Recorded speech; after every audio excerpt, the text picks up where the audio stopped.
Julian Assange, the enigmatic founder of WikiLeaks, has been at the center of a decade-long legal and political storm. His journey from a controversial whistleblower to a prisoner and his eventual release has captivated the world, raising critical questions about freedom of speech, government transparency, and the limits of journalistic protection. This article delves into Assange's legal battles with the American government, his dramatic arrest, his removal from the Ecuadorian Embassy to Belmarsh Prison, and his recent release to his homeland, Australia, where he faces a single charge. The rise of WikiLeaks. WikiLeaks, founded by Assange in 2006, quickly became a notorious platform for leaking classified information. The organization gained global attention in 2010 with the release of the Collateral Murder video, which showed a U.S. Apache helicopter attack in Baghdad that killed multiple people, including 2 Reuters journalists. This was followed by the publication of the Afghan War Diary, the Iraq War Logs, and the U.S. diplomatic cables, collectively known as Cablegate. These leaks expose corruption, war crimes, and behind-the-scenes diplomatic communications, placing WikiLeaks and Assange in the crosshairs of the U.S. government. In November 2010, Swedish authorities issued an arrest warrant for Assange over allegations of sexual misconduct made by 2 women. Assange denied the allegations, suggesting they were part of a smear campaign orchestrated by those opposed to WikiLeaks activities. Fearing extradition to Sweden and subsequently to the U.S., Assange sought asylum in the Ecuadorian Embassy in London in June 2012. Ecuador granted him asylum, and he remained in the embassy for nearly 7 years, during which time his legal and personal battles continued to escalate. In April 2019, Ecuador revoked Assange's asylum, citing his alleged violations of the terms of his stay. British police immediately arrested him for breaching his bail conditions in 2012. Shortly after his arrest, the U.S. government unsealed an indictment against Assange, charging him with conspiracy to commit computer intrusion in connection with WikiLeaks' collaboration with Chelsea Manning, a former U.S. Army intelligence analyst. The indictment alleged that Assange assisted Manning in cracking a password to access classified military files. Additional charges under the Espionage Act. The initial indictment was just the beginning. In May 2019, the U.S. Department of Justice filed 17 additional charges against Assange under the Espionage Act, bringing the total to 18 counts. These charges related to the unauthorized possession and publication of classified documents, a move that alarmed journalists and press freedom advocates worldwide. They argued that prosecuting Assange under the Espionage Act set a dangerous precedent for criminalizing journalistic activities. Following his arrest, Assange was held in Belmarsh Prison, a high-security facility in London. His health rapidly deteriorated due to the prolonged confinement and the stress of his ongoing legal battles. Assange's supporters and human rights organizations raised concerns about his treatment and called for his release, arguing that his detention was a violation of human rights and press freedom. Assange's extradition hearings began in February 2020. His legal team argued that extraditing him to the U.S. would be oppressive due to his deteriorating mental health and the harsh conditions he would likely face in the U.S. prison system. They also contended that the charges against him were politically motivated and that his actions were those of a journalist seeking to expose wrongdoing. In January 2021, a British judge ruled against extraditing Assange to the U.S. on health grounds, citing the risk of suicide if he were subjected to the American prison system's harsh conditions. However, the judge did not dismiss the U.S. charges, and the legal battle continued with the U.S. appealing the decision.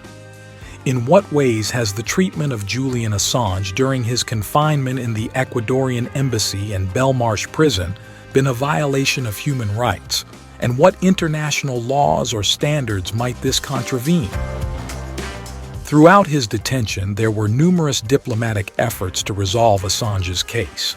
His supporters called for political asylum in various countries, and there were discussions about potential prisoner swaps. Assange's plight became a symbol for the global debate over press freedom and the rights of whistleblowers. To what extent have political motivations influenced the legal actions taken against Julian Assange? And how have these motivations potentially undermined the integrity of the justice system? In a surprising turn of events in mid-2024, after lengthy negotiations and diplomatic interventions, Assange was released from Belmarsh Prison and allowed to return to Australia, his homeland. This decision came as part of a broader agreement that saw Assange only being charged with a single count related to computer intrusion, significantly reducing the legal pressure he faced. Assange's return to Australia was met with mixed reactions. While his supporters celebrated his release as a victory for human rights and press freedom, others continued to view him as a controversial figure. Polarizing figure. Some people see him as a great campaigner for truth, and some people say he endangered lives. And then there was this sort of murky personal background that never got tested in the courts because of the time limitations on the Swedish cases. And the Swedish women have never spoken. How have the actions of those pursuing Julian Assange, including prolonged detention and aggressive legal charges, impacted the global perception of transparency and accountability in government actions? Julian Assange's decade-long legal battle with the American government has been a landmark case in the discourse on freedom of speech, journalistic protection, and government transparency. From his role in founding WikiLeaks and exposing classified information to his dramatic arrest, imprisonment, and eventual release, Assange's story is a complex and multifaceted one. His return to Australia marks the end of a significant chapter in his life, but the debates and implications of his actions and legal battles will likely continue to resonate for years to come. Assange remains a polarizing figure, seen by some as a hero of transparency and by others as a reckless provocateur. Mike Pence wrote on X that Julian Assange had endangered the lives of American troops at a time of war and should have been prosecuted. The administration's plea deal with Assange is a miscarriage of justice and dishonors the service and sacrifice of men and women of our armed forces and their families. There should be no plea deal to avoid prison for anyone that endangers the security of our military or the national security of the United States, ever. Regardless of one's perspective, his impact on journalism, whistleblowing, and the global political landscape is undeniable. As we wrap up our dive into Julian Assange's decade-long battle with the American government, it's crucial to reflect on the broader implications of this case. Julian Assange's story is more than just about one man. It's a testament to the complex and often contentious relationship between transparency, press freedom, and state power. Assange's prosecution raises critical questions about our rights to know what our governments are doing in our name. When a publisher faces severe penalties for revealing truths that those in power would prefer to keep hidden, it challenges the very foundation of a free and open society. Throughout this journey, we've seen how political motivations can skew justice, how prolonged detention can infringe on human rights, and how setting a precedent with Assange could deter future journalists and whistleblowers from uncovering the truths that need to be told. But this conversation doesn't end here. It's up to us, the public, to stay informed and engaged. Your voice matters. Thank you for joining us on this episode of Street Talk. If you found this video informative, please give it a thumbs up, subscribe to our channel for more in-depth discussions, and hit the bell icon so you never miss an update. Let's keep this conversation going in the comments below. What are your thoughts on Julian Assange's case? Do you believe justice was served, or was it a miscarriage of justice? Until next time, stay informed, stay engaged, and stay vigilant.